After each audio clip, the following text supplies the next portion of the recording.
Welcome to this podcast. We sometimes have the opportunity of working with people and interviewing people who are provide innovations and are influential in our decision making because that person has done such a good job himself. Gennady Sirota is one of those people. He's the CEO of StellaLife. He had a high-tech background and after he's in his high-tech field, he had a passion. And he found that there was a way of fulfilling that passion by working with, at that time, a fledgling product, now is a very popular product, called StellaLife. And by fulfilling his passion and by taking his high-tech training as well as his business training and his business skills, he's been able to create not only a product that is good and that sells well, but has been able to benefit a lot of dental practices all over the country. Gennady and I met, years ago when StellaLife first came out, and a couple of periodontists that I know, one being Jason Stoner, had recommended this product to me, and so I got in touch with Gennady. Gennady sent me some StellaLife. We used it with our surgical patients, and 2 weeks later, one of my assistants came to me and says, "We've got to order more of this product. People are taking less pain medication." And that was the start of a very fulfilling relationship. Gennady and I have met many times since that time. He's become active in dentistry. He's the vice president of AOSH, of the American Association of Oral and Systemic Health. So he's going to tell us a little bit of his path, the people he's discovered, the people who have helped him, the organizations that might help you. And with that, I welcome Gennady Sirota. Gennady, good to have you with us. It's such a pleasure to be here with you. I'm excited to share a little bit about my journey, and I'm very honored to be here with you, Lee. It's such a pleasure. I'll talk a little bit about today about Entrepreneurship 101. It's something that I've done for a number of peer programs around the country, and also at number of events nationwide. And what I talk about is the 5 essential elements for building successful business that is actually has proven throughout, no matter which business you're in, dentistry or outside of dentistry, it has always been the pathway. Before I get started, I just want to mention and show disclosure and disclaimer. I am part of StellaLife, so anything you hear about StellaLife, I am truly biased. And then anything you hear about AOSH, I'm a board member. I'm also very biased toward American Academy for Oral Systemic Health. Just a little bit about my background. I've been in high tech, as you mentioned, Lee, since the 80s, and that's actually not me with all that white hair all the way to the left, but those were the roaring 80s, and I had the opportunity to work for Motorola many years, and enjoyed bringing new technologies and being on the frontier of new innovations my entire career. And I was fortunate to join a startup called Starent Networks, and when there was just a few of us, and the company has grown to over 1,000 because we developed 3G mobile internet standards, which actually drove success of the introduction of iPhone that came 6 years later. And I would have been in high tech for the rest of my career unless I've realize what StellaLife products can do for a lot of folks, and specifically for autoimmune oncology and advanced healing to reduce the opioids epidemic. And oncology is personal for me, so it's something that I've lost loved ones to, and when you could do something to help folks get through the day, it becomes very important. So what will you discover today? I'll talk about the biggest decision of your life, how to discover and what drives happiness. How do I discover my why? How would you measure your life? secrets of success and 5 essential elements for building successful business. And we'll touch on vision, mission, values, and culture. And if we have the time, we can talk a little bit about 12 rules of success. And some folks may know what pastel is, some may not. So I'll hopefully have time to touch on that as well. So as far as happiness, maybe some of you have heard about this 80-year-old, 80-plus-year-old Harvard study on happiness. But basically, the summary of it is pretty straightforward. Those who have family, friends, and community around them, that's really the predictor of longevity. And while having good genes are very good, joy is better. So having the community and the system around you that allow you to fulfill your dreams and your passion is really will make all the difference in happiness and your longevity. I think many of you have heard about Simon Sinek. I think he's really good at picking out your why, really your purpose, your belief. Once you can identify that, and then you can take the actions of why you do what you do, and then you could focus on how, and then you could focus on what. If you have not read his books or have not seen them on LinkedIn and other or Facebook, I would suggest taking a look at it. He does really get into asking the right questions so you could figure out your why, what keeps you getting up in the morning and smile and be excited about the day. Finding that passion and that belief is essential.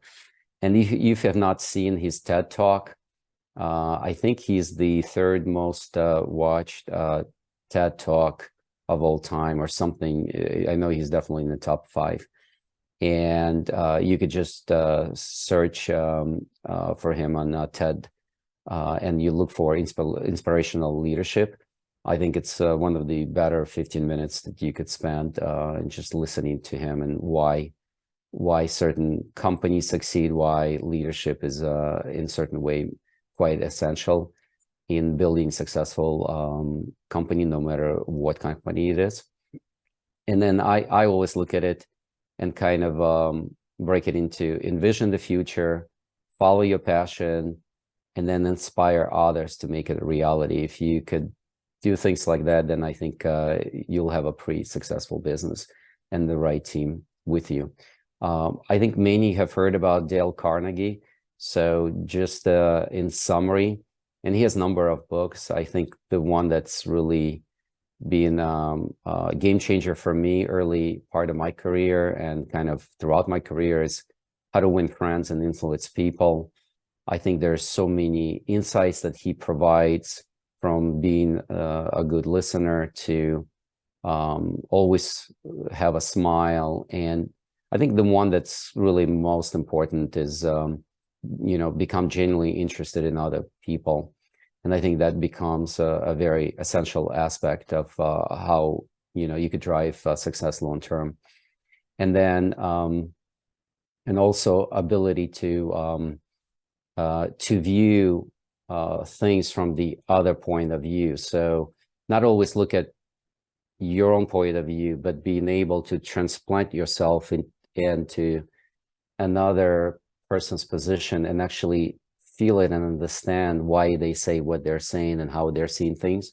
I truly believe that's one of the secrets of success, because if you could see not only your side, but the other side, that allow you to always come with a common ground and be able to move toward success. I think most have heard about 7 habits of highly effective people. I think in order to build a successful organization, one way or the other, each one of these 7 habits become really important. I think the one that I see a huge importance is the vision. Imagine the future, so you could actually understand where you're heading, because that becomes very important. And then always think of mutually beneficial relationships. So it's not just what you can gain, but what you can actually gain together. It's 1 plus 1 is 3, rather than it's you and 1 just staying with what you can get. Because if it's not 1 plus 1 is 3 for both sides, it will never last. And then this was quite an interesting book. It's not as well known. Clayton Christensen is actually quite well known as a Harvard professor, and also he wrote a book, Innovator's Dilemma. It is like a Bible in a technology world.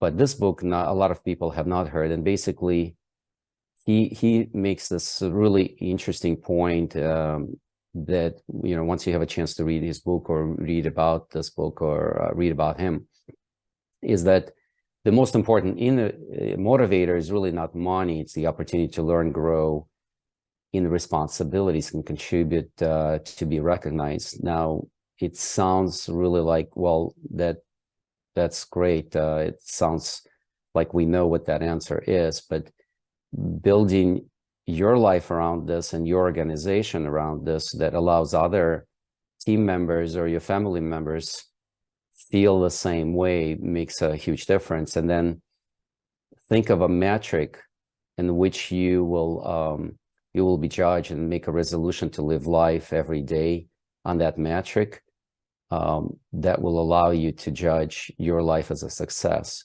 So think of that ahead of time and then live the life that way. Then you know, going through the journey will allow you to continue to adjust, to know what that metric is, and then live your life toward it.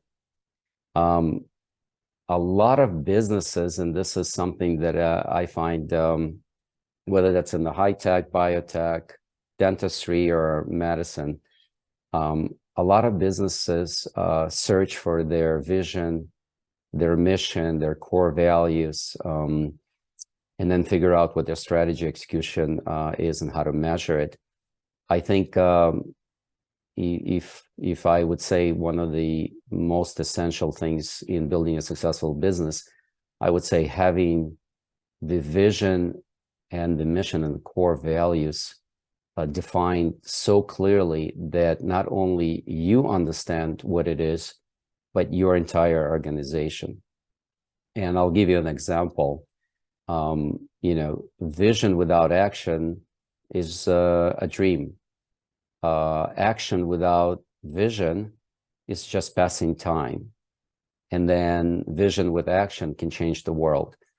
And what I've seen is there's a lot of action, but if there's no vision, you could end up meandering around and spending a lot of time in various ways to later find out that that's not where you wanted to take the organization or your team or your business. So I think core values, which is your principles and ideals, are also essential, because if you could define your core values, which are non-negotiable, and you could share it not only with your team, but even with your customers, it will not only help everyone understand who you are and what your business is about and what drives you, but it will allow you and your team to truly gel toward and focus marching toward the vision. And I think what's really exciting about it is that if you have the right core values defined, then you will always attract the right team members, and you will repel those that are not good for your business. So if you could do this very well, it will save you a lot of time and a lot of effort. And then from there, once you have the mission, you have the core values with the vision, then you could develop the strategy and execution plan. And then you can continue just measure the KPIs, key performance indicators. And then every year you define what they are and then measure it and then pivot to where you need to go. And this is an example of what we've done for StellaLife. And, you know, our vision is to save lives through intelligent healing, which is, vision is something that our goal is to get there in 20, 30 years. with the company. But our mission is something we do every day. Our goal is to improve lives by accelerating healing, relieving pain, reduce the need for opioids, and help the oncology patients. And to my surprise, I can tell you that we now have people who reached out to us and said that we've actually saved their lives. So even though I didn't think that that was going to happen years down the line, in helping some oncology patients stay off the feeding tube, and they credit us for truly saving their lives. So 5 essential elements to lead to business success.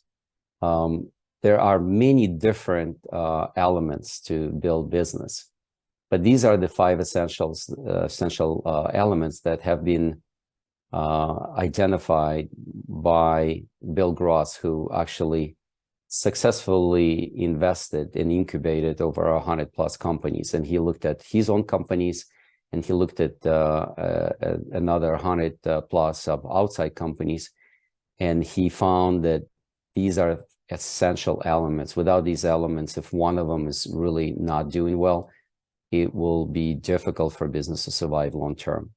And these are the 5 essential elements: idea, team, timing, business model, and funding. And I think the question that always comes up is, while they're all essential, which ones are most important and which ones are least important? Because they're all essential, they're necessary. And so I will share with you what he found. He found that timing was the most essential and the most important.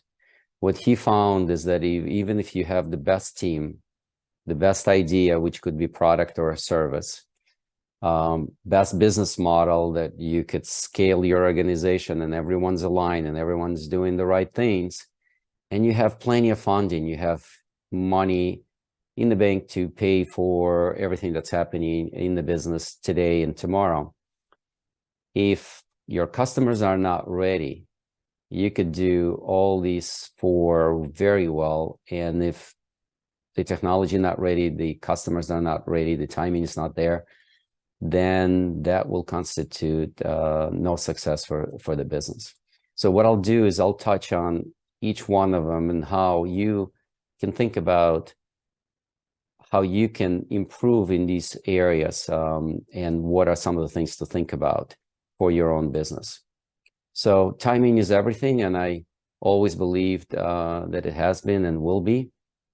And building a startup in the past and going through the entire process of going from just few of us to over 1,000, what I found is that it really comes down to your customers truly, you're solving the problem for them, and they truly come back to you, and you build long-term relationships. So there are different ways in how you can actually learn about what timing is correct, like tap into a wider variety of resources, get more insights, identify emerging trends in your industry, conduct market research surveys, or look at the market research that's out there. And then, of course, discover newly adapted practices. I think what we've seen in the past is that there are companies who could still make mistakes on the other four elements, but if the timing is right, they truly can succeed, because they'll have a little bit of a leeway to establish the right team, to build a model, to get enough funding. And one thing I wanted to share with you is Faith Popcorn. She's been a trend expert for many, many years. I think since I think it's 70s or 80s, and a lot of companies have actually hired her to help understand where the future is going. So if you can go to faithpopcorn.com and look at some future trends. It's actually mind-blowing. It's what she's predicting that's going to happen 10 years, 20 years, 25 years. So it's actually quite interesting. And yes, AI is a very big part of it. As Lee mentioned, I'm on the board of American Academy for Oral Systemic Health. So I truly believe that that uniting dentistry and medicine, where I believe future is going, and it's a huge opportunity to not only uniquely build your practice, but also when the conversation changes from a certain procedure to an overall conversation about the total health, working together with physicians, not only will have healthier patients living longer, but also you will get a lot more referrals from physicians. And that's actually the trend is happening, and that's actually starting to happen in various parts of the country. So I'd love for you to take a look at AASH.org and see if this is something for you. I think they're offering 2 months free. And if you're interested in signing up, just either reach out to me or just reach out to their executive director. This is an interesting, a very advanced organization. And I know that Lee, you've read the book, Bale-Donin Method. If you have not looked them up, I would suggest to do it. They're actually the ones that are talking about root causes of arterial inflammation, and they're linking a lot of oral pathogens to heart attack and strokes, and they're physicians, and they're the ones who also trailblazing and trying to bring medicine and dentistry together. So definitely look them up. And then if you're not doing salivary diagnostics, that's another trend that we're seeing, significant trend. There are various companies out there, from Direct Diagnostics and Oral DNA that and many others, Oral Vital, that sharing how they can help bring some really excellent test capabilities to your practice that ultimately will help your patients.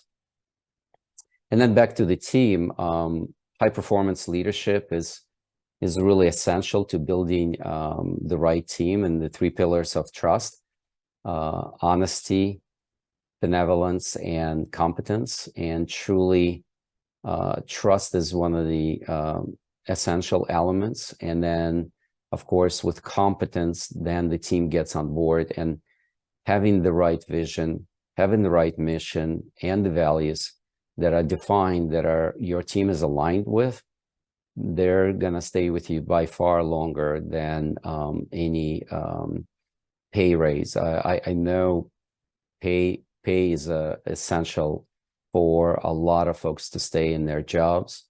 But what I found throughout my career is while pay is important, you need to be competitive.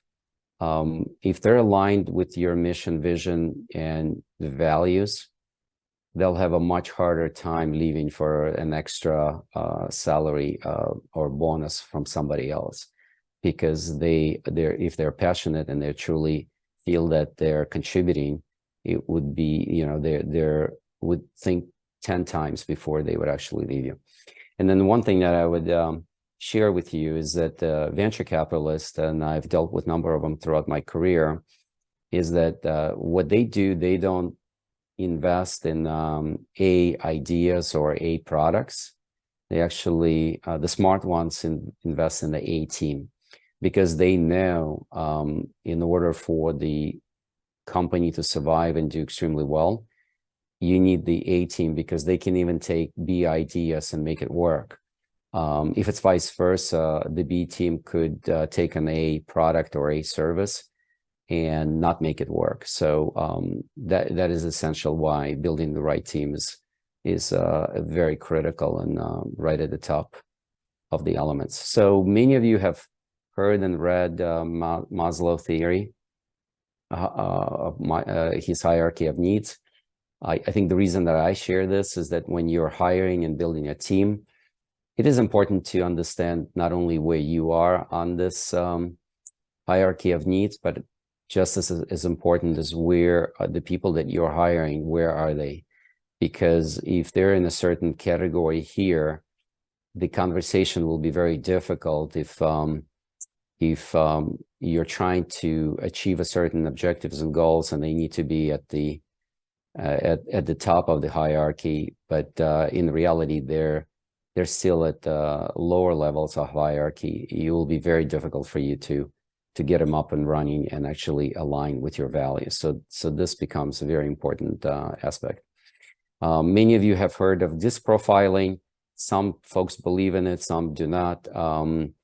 I've had good experience with it in general, and just understanding the type of people that you bring in on a team, because there are certain types will work better with other types. At least that's what I found. And depending on the position and where they are, I think it becomes quite important in how you bring them in and what you've asked them to do.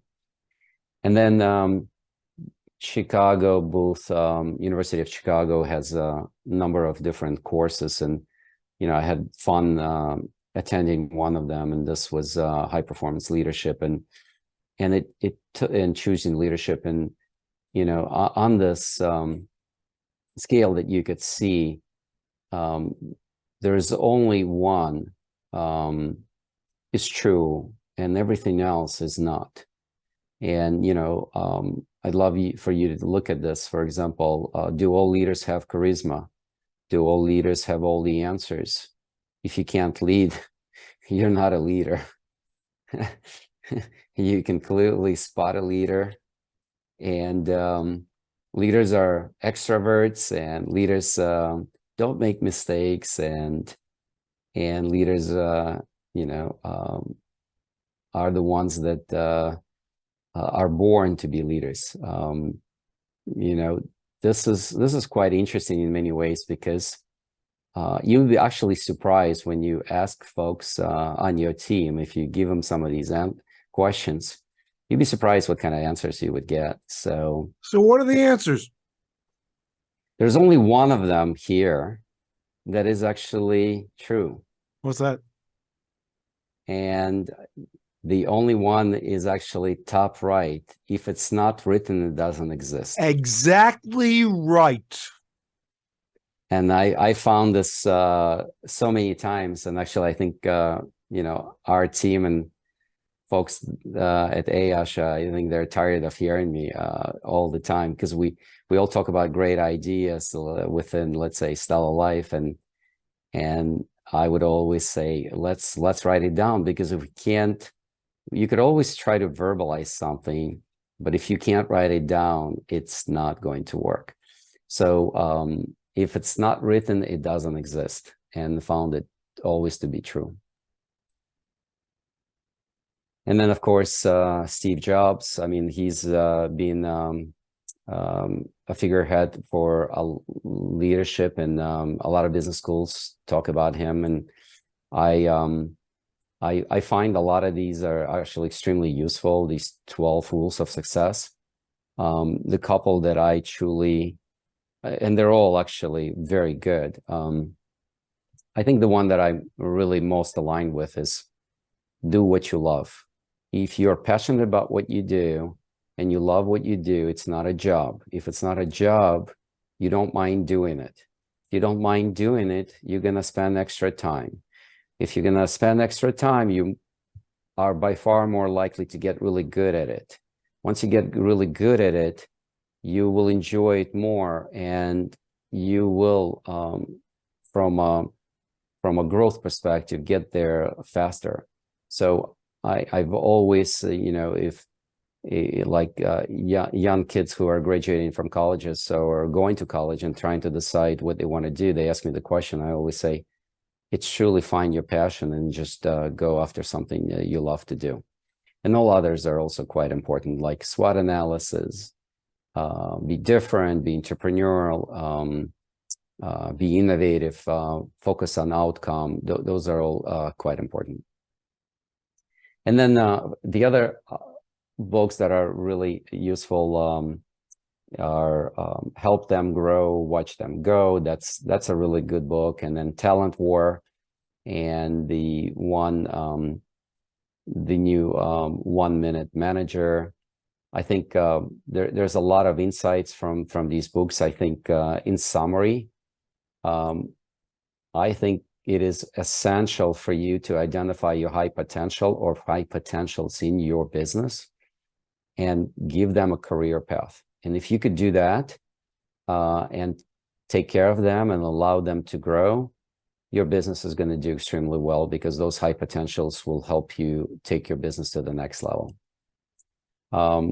This organization actually does a really good job in helping identify mission, vision, values for your team. So they ask all the right questions. They also have some really cool stuff on their website, like you could do a test of emotional intelligence and resilience, and see how resilient you are by actually just going in and answering some of the questions. Of course, Dale Carnegie, we talked a little bit about it. If you go to dalecarnegie.com and resources, you could find so many ebooks, white papers, and some of the training that's actually complementary, like assessment on communicating with diplomacy. So if you have a front desk person who is constantly interacting with your patients, and then you also have hygienist and number of others that are constantly working with your patients, it would be really cool for you just to go to this website and have them take this assessment of communicating with diplomacy, or they actually allow you to download it and you can actually have your team take it. It will allow you to understand how they communicate with your customers, and also allow you to understand if they're in the right role or if they need additional training to communicate with your customers, so that your customers are fully delighted, completely delighted, and always want to come back to your practice. And then ideas, which is basically your product or service, has been identified as number 3. Innovator's Dilemma, it's Clayton Christensen, the one that wrote the book, How Will You Measure Your Life? This is his high-tech Bible. He talks about why medium to large successful companies over time fail, and why small companies and even startups overtake the large companies. And he kind of goes through an explanation why it happens. So as a small business, you have an opportunity to grow into mid-sized business if you decide to add additional practices, become group practice, and someday a DSO. While this is more focused on high tech, there's a lot of lessons learned here that are very, very attributable to any business for its growth and success long term. And then he also talks about the innovator's DNA. The other part that's also important is, do you have currently, are all the ideas coming from only you, or potentially your associate, or one other person on your team? And if that's the case, then that's not that great, because you want to make sure that ideas can come from anyone within the organization. And how you do that is you create an environment where ideas are celebrated, no matter how crazy they are, because crazy ideas will usually lead to some really good ideas down the road. And create discovery sessions with the team, reward those who are willing to speak up, then create an ideation process with your team, and you'll be surprised that if you empower them, how many new great ideas will come. And it could be small ideas on how to do things better, and now they're engaged. And if they bring that idea and they drive that idea to success, now imagine you have somebody that's completely bought in and so excited about being part of your practice and helping you grow.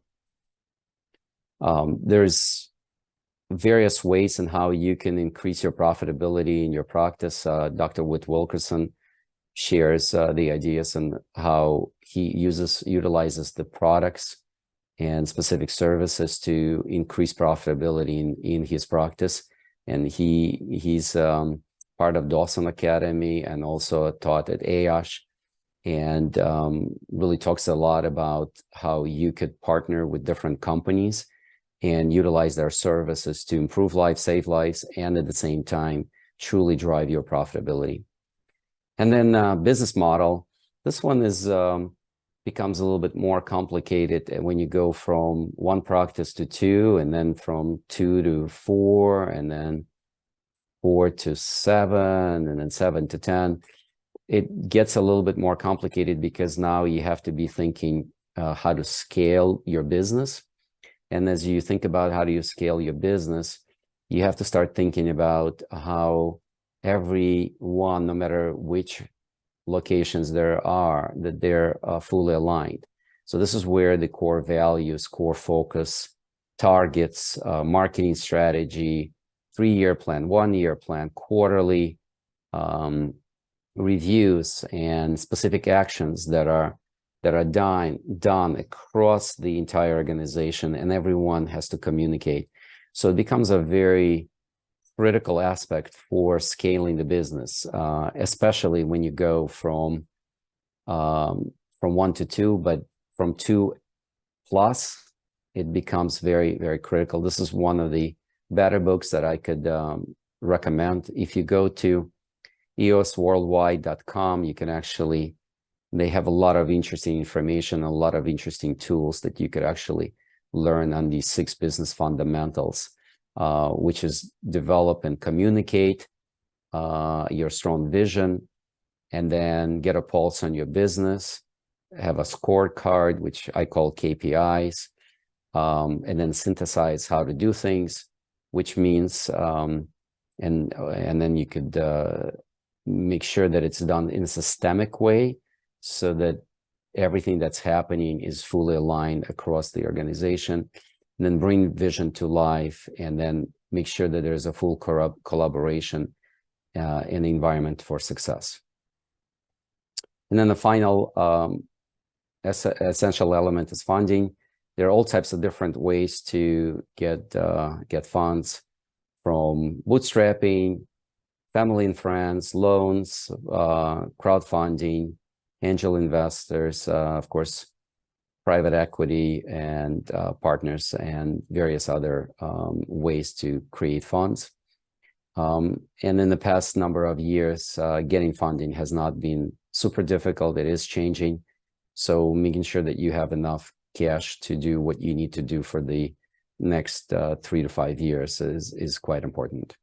And then 20 ways to increase profitability and come up with industry best practices to meet those key performance indicators. Knowing your numbers is essential. Like those of you who like to watch Shark Tank, you see Cuban or Mr. Wonderful when they ask the questions about share your numbers, and if you're not sure what your numbers are, they won't invest in the company, even if it's sounds like terrific product. I mean, they'll be kind of worried because you know, as your job as a CEO or a founder is to know your numbers, and then but which numbers to know, that becomes essential. So you have to understand what is driving your business, and then make sure that you identify those key performance indicators, and then understand how to measure them, and then be able to systemically set up for all your practices or all your locations, because that becomes essential. Increased case acceptance is one of those KPIs. I think opportunity for integrating dentistry and medicine. There's, I believe there's a competitive advantage when you start working with physicians and they start channeling you their referrals, and you do vice versa. All of a sudden, your input of patients could significantly grow. We talked about various diagnostics, creating or introducing new services and new products. Also improve patients' outcome and experience, and recruit, train, nurture your passionate team, those who have good vibe, and those who are truly interested in helping you grow the business, that they feel it's part of their own personal growth as well. And then add new capabilities, like we've seen sleep apnea is growing significantly. That's one example of many. And then align rewards with your practice objectives. So, and I've seen this not only in the dental field or medicine, but also I've seen it even in high tech, where the company's mission, vision, and values, they're focused on this, and then their rewards are completely in a different area. And that's not going to help drive the KPIs, because in the contrary, everyone says we're doing this, but then you get paid and recognized for this, and you're sending mixed messages, and they're not going to go in that direction. So even though it's here number 9, I think it's probably should be number 2, because that's just how important that is. And just do identify your high potentials, have a path for them, because they could truly help you drive business to profit successfully, or continue to increase your profit. AI has been a lot in the news. It's interesting. I've been sharing this this presentation for the past, I think, 4 years. And then AI, I think, is a big part, but it's kind of interesting that it's now becoming more and more talked about. I think 3D printing, we know ChatGPT, many others are going to be a key driver. I think staying on top of it and learning how it could give you competitive advantage, I think, is going to be important. So always try to find somebody who's strong in technology so that they could become your advisors.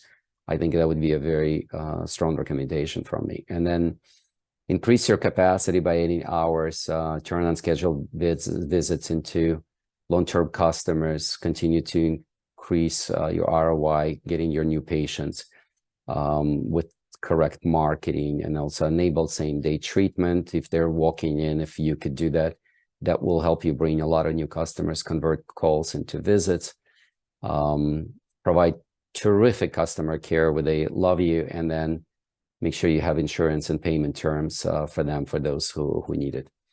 And this is some of the KPIs that I share. And as we conclude here, these are some that are recommended. Again, I have not ran practice myself. So what I'm sharing here is my both research and talking to a lot of different clinicians, both in medical and dentistry, and they're sharing with me the type of KPIs they're focused on, and also even DSOs, because they're all driven by key performance indicators. I mean, they watch this stuff. If we include DSOs, then we start getting into financials, EBITDA, all this other stuff that they Particularly watch. if you're getting into DSOs, just interrupt. I mean, we've got to understand that the DSOs are providing the business models that we may not, as individual practitioners, be willing to do. And so that more and more practices are going in the direction of DSO because they're doing these performance indicators. However, these performance indicators are easily derived from your software. I mean, it's already there. It's just a matter of getting those benchmarks there, understanding where they are, make sure you're on top of it every week, every month, and not wait until the end of the year to let your accountant know what's going on.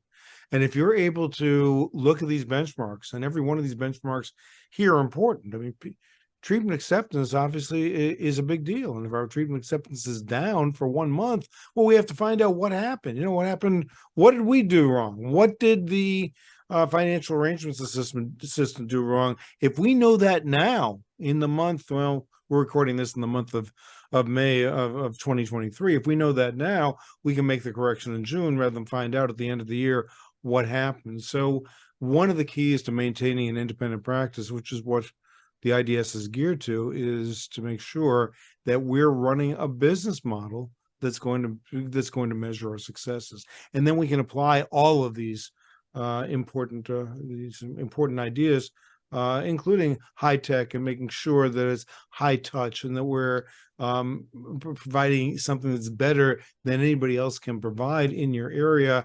That's what's going to set you apart. That's what's going to differentiate you, and that's why people are going to choose you rather than choose those that are providing lesser services, if you will. Yeah, thank you for that. That's so well said. And numbers don't lie. You'd be so surprised that sometimes we have a certain picture of how our business is running, and then you start getting into KPIs, and you go like, oh, really? You look at the numbers and you say that there must be something wrong, because I expect it to be this. And then you go research more and you look at the numbers more and you go, oh, okay, so we need to start paying attention to this. That's why numbers, and if it's not written, doesn't exist. And having these numbers, and I totally agree, Lee. One of the things that we do is, and this is something again I've learned through the Motorola days, and whether you're a large business or a small business, you look at your KPIs, you develop the list, you start with what matters to you most. You don't need to start with everything. You start with what you can do that you're familiar with, and then just continue to grow it, and then continue to monitor and make sure that you're monitoring correctly, because that's even more important. Rather than monitor all 12, if you could monitor 5 really well, start with that, the ones that are important for your business, and then over time grow. The other part that I would just add to it, it's really hard, but if you could start thinking, instead of 1-year terms, 3 years, it's called 3-year LRP, which is the corporations do what's called 3-year, which is a long range plan. That's what LRP stands for. So it's difficult because you have to start with 1 year, but you could start kind of like planting seeds and saying, in 3 years, I think we could be here. And as you start evolving your organization and your thinking and your team, it will actually help you, because not only you're looking at this snapshot, but you're going to start looking and saying, okay, in 3 years, we want to be here. And then you start thinking of how we're going to get there. So there is really the other thing, just to finalize, is on the marketing side, there's various pillars that you need. These are not all encompassing, but this is, everyone knows email is important. Internet marketing is important, mobile, video, and social media. And there's Don't forget snail mail. Yep. Actually, it is in one of these somewhere. I just don't remember where, but it's a long list. Yeah. And maybe, Lee, we could provide it to your audience if they're interested in seeing this, because there's some nuggets in here. Like, for example, when I share this, some people kind of say, I had no idea there was these dental and medical directories, and I didn't know how I can get on them. Well, reality is, when a lot of your patients are looking for a dentist in their area, or periodontist, if they even know who periodontists are, then they would actually be searching for some of the directories. So this is one example. And one other thing that I would leave is that most people think that TV commercials is extremely expensive. And it's actually, if you hit your local channel and if you do it in the right way, you can end up being a matter expert because they've seen you on TV. I mean, it's that crazy. And I've known a number of clinicians who've actually done this extremely well, and they become celebrity just because they're running on certain channel their commercials. And those commercials could be the 30-second commercial, and in some cases they would do like an infomercial of about 15 to 20 minutes and talk about periodontal disease and other things that allow folks to really understand what's important, why it's important, why they need to see their periodontist or their dentist.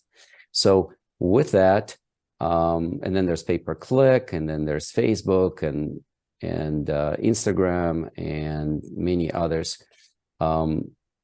Just mentioning that we, for example, work with Now Media Group, and they've done a really good job. If you are looking for someone, what I like about these guys is that they will actually give you a free performance review on your website, on your SEO, on everything, on your content marketing. They would just do like a 360, and they'll give you like a 20-page report, completely free. And if you decide not to use them, you don't, that's totally fine. But they will at least tell you what needs to be fixed where. And I think they've done a pretty good job for us. And then the final thing is, I get constantly asked, what is Pastel? And how do I add resiliency to my business? Pastel really stands for political, economic, social, technological, legal, environmental scan. And what it is that it allows you to look at outside things that are going on, not within the company. This is your company. This is your practice or your multiple practices. But there are things that are going to be happening outside your practice. Everything right now we discussed was about your practice and everything you're doing inside. Why is it important to monitor what's going on outside? Well, if there is a recession coming, you need to be thinking about it and need to understand how that impacts your business. If there's something going on a social side, you need to understand. Technological, I think AI by itself, everyone talks about it. So how's AI gonna change practices? Anything that's going on the political or environmental side or legal side, is there a new ruling that's coming out that could be impacting how you practice? That's quite essential and important.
Each industrial revolution and the technology is happening now so fast that the point was that it took about 100 years between the first and the second, and then it only took less than half the time to get to the third, and then the fourth is really coming right at us. So what I think is exciting about it is truly embracing technology and understanding how it impacts the business.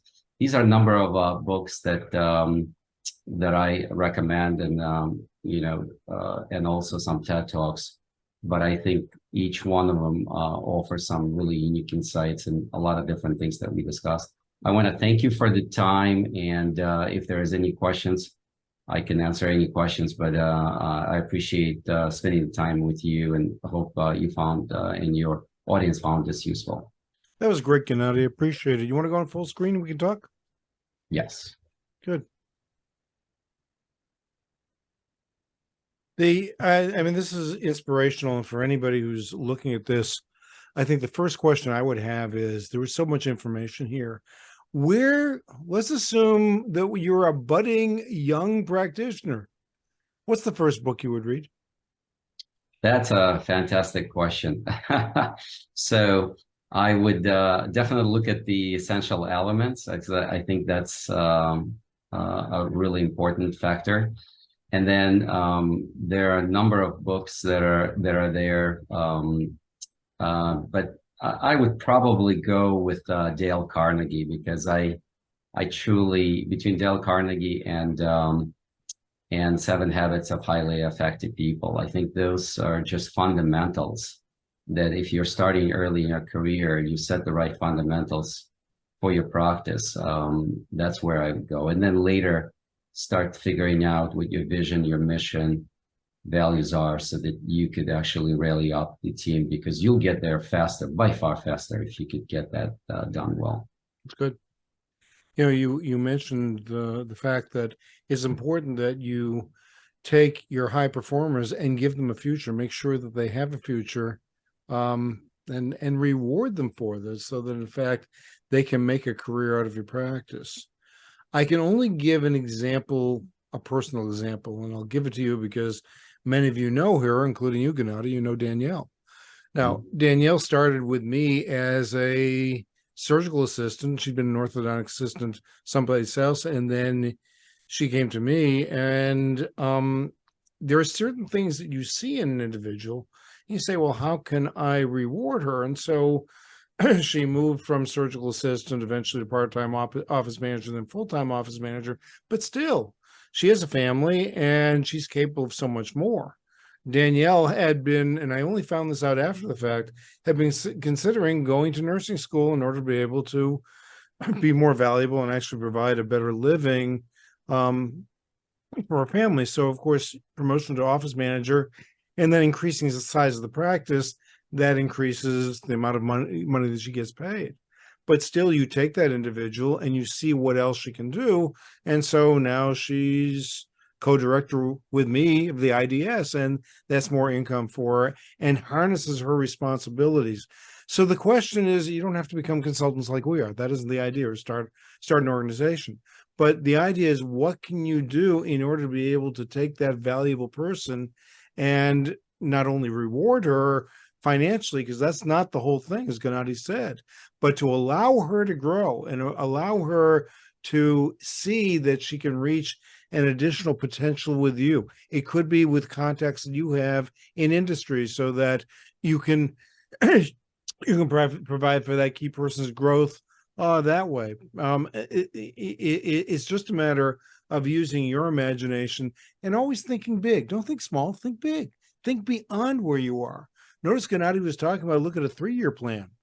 How about a 5-year plan? How about a 10-year plan? China looks in terms of 100-year plans. Okay, so understand that we are moving in a direction. And for those of us who want to stay in independent practice, or even want to grow our practices into multiple offices or multiple specialty offices, there is that target you need to go to, playing a bigger game and be able to determine the plans that you need to make in order to be able to play that bigger game.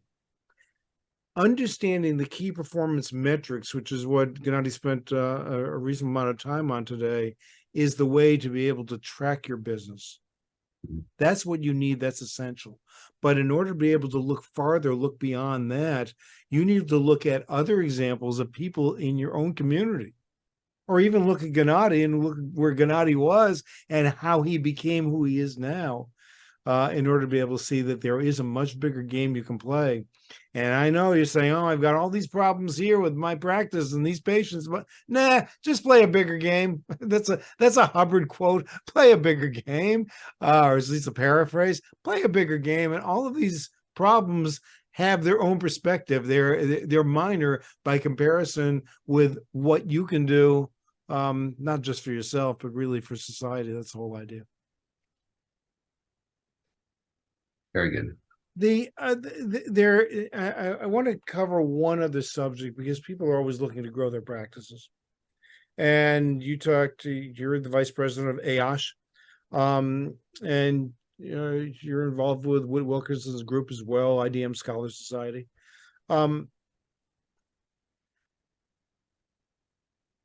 It takes a certain physician who wants to work with dentists. This isn't the everyday physician. And so Gennady, within AOSH, which is a great organization, how do you suggest that people develop relationships with physicians, and how do you choose those physicians? Actually, it's an excellent question.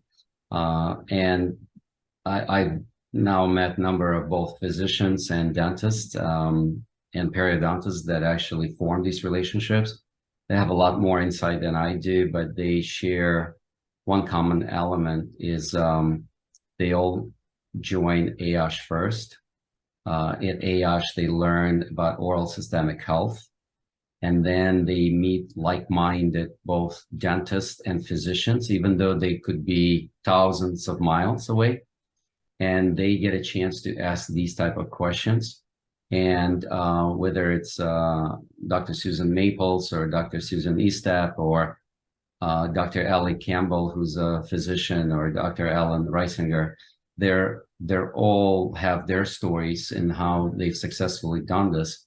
And it's not an easy feat. It doesn't happen overnight, but over the years, they've actually built those relationships to a point where some of them share with me that more of their referrals are now coming from physicians than actually dentists. So that tells you something. I mean, that's just, when I heard that, I was like, oh, and then by the way, you're not just saving smiles, you're actually saving lives. So, and some of these physicians would not go do surgeries until they get a clearance from a dental professionals that their perio is okay and their gums are not bleeding and all this other stuff that's going on. And they're looking at sleep apnea too, and they want and sleep apnea. I mean, exactly. And the look at list the goes airway. on. Yeah, exactly. So there's a huge opportunity to truly transform in how medical and dental professionals work together. This is not an overnight, this is a long journey. But the fact that this journey has begun, and the fact that an example like a large DSO like Pacific Dental, who's now investing into millions and millions into medical and dental practices that are integrated. I think they now have like 5 around the country. And there's other smaller group practices that are beginning to really focus on this area. And there's a software called APEC that actually can integrate medical and dental records. And that Pacific Dental was one of the key drivers. And now they're looking into insurance and other things. So someday this will become mainstream. But as I shared, I'm always on the bleeding edge of new innovation. And I believe that this is so essential and critical for improving and saving lives that the more we do it, the financial part will definitely be there. Because if now the big guys are focused on it, you know that there will be profits coming. Tell me about that software, APEC. How do you spell that? I think it's APEC. I will send you that information. I think it's APEC, I think, but I can provide you that information. By the time this is edited, it will be at the bottom of the screen right now, so it'll be okay. All right, good. Gennady, what an outstanding talk. Thanks for providing that for us. And by the way, how do people reach you? Very simple. gsirota@stellalife.com, or they can call me at 847-275-6753. That's my mobile. They can also reach out to me via LinkedIn or any other social media, but mainly LinkedIn. So, but I'm available if there's any questions, and I do enjoy sharing this with a lot of folks. And now that I've done this for about a dozen of universities, specifically in perio programs, and I get invited back, I feel like there is some value to be added and to fantastic profession that you guys have and improving and saving lives. So thank you for bringing all great information to your audience, and thank you for all the clinicians who are improving, saving lives every day. We really appreciate all of you guys. Exactly right. And by the way, if you have not tried StellaLife in conjunction with surgical procedures you're doing, it's not like any other rinse. I've been using rinses for my entire career. StellaLife is what we've been using now ever since the company. We must have started within the first year that you started the company, Gennady, is that right? The company was started in 2014. We launched in 2016. So yes, and you were one of our, we call you an innovator. You're an innovator who understood the value before we had all the university studies, and which now we have. And we've stayed with the product. We still prescribe it as part of our post-surgical routine. We've also used it for erosive lichen planus, fantastic case that we did with erosive lichen planus. This will make your patients heal faster and be much more comfortable. So if you haven't tried the product, contact StellaLife. I think you're going to find that it makes a big, big difference for you and for your patients. Gennady Sirota, always great to see you. Gennady and I see each other, what, once or twice a year anyway, and I always look forward to seeing you. Thanks for providing this great information for all of us. I'm honored to be here, and I hope to see you next at AAP. Very good. Thanks. Oh, no, I'll see you at AOS before AAP. That's right. At Collaboration Cures in Orlando in September. That's awesome. Absolutely. Looking forward to seeing you. Thank you so much. Thanks. Take care. Bye-bye.